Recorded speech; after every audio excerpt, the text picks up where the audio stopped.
This guy killed his twin sister while he's sleepwalking.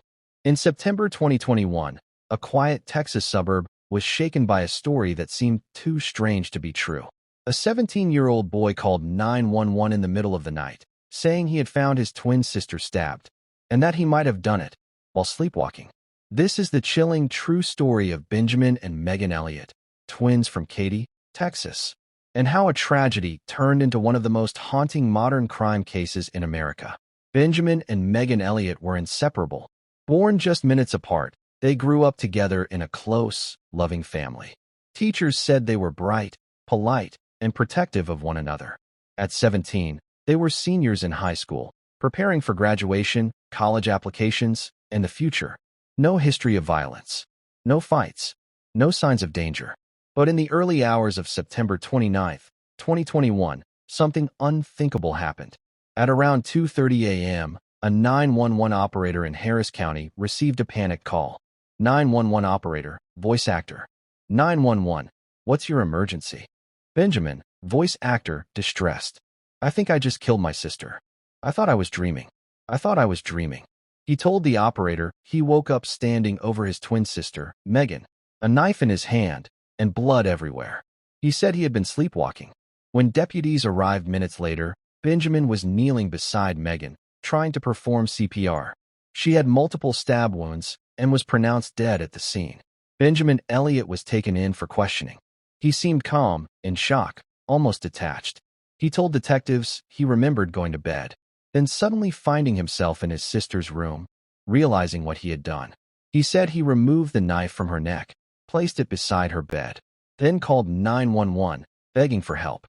But investigators soon began to doubt his story. Detectives found cell phone activity before and during the time of the attack, suggesting Benjamin had been awake.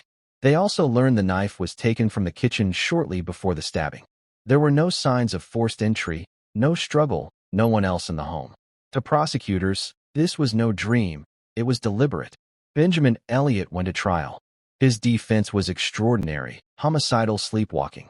Experts explained that in rare cases, people can perform complex actions while in deep sleep, from walking to driving, even acts of violence.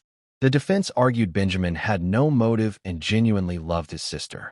But prosecutors painted a different picture, that he was fully awake, and his actions were controlled and intentional. They pointed to the evidence.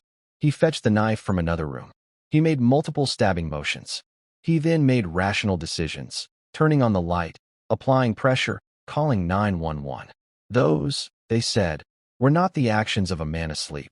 After several days of testimony and expert witnesses, the jury reached a verdict. Benjamin Elliott was found guilty of murder. He was sentenced to 15 years in prison. The Elliott family was shattered. They lost 2 children that night, one to death and one to prison. Neighbors still struggle to understand what really happened. Was it a tragic accident caused by a sleep disorder, or a violent act that Benjamin simply couldn't explain? To this day, Benjamin insists he has no memory of killing his sister.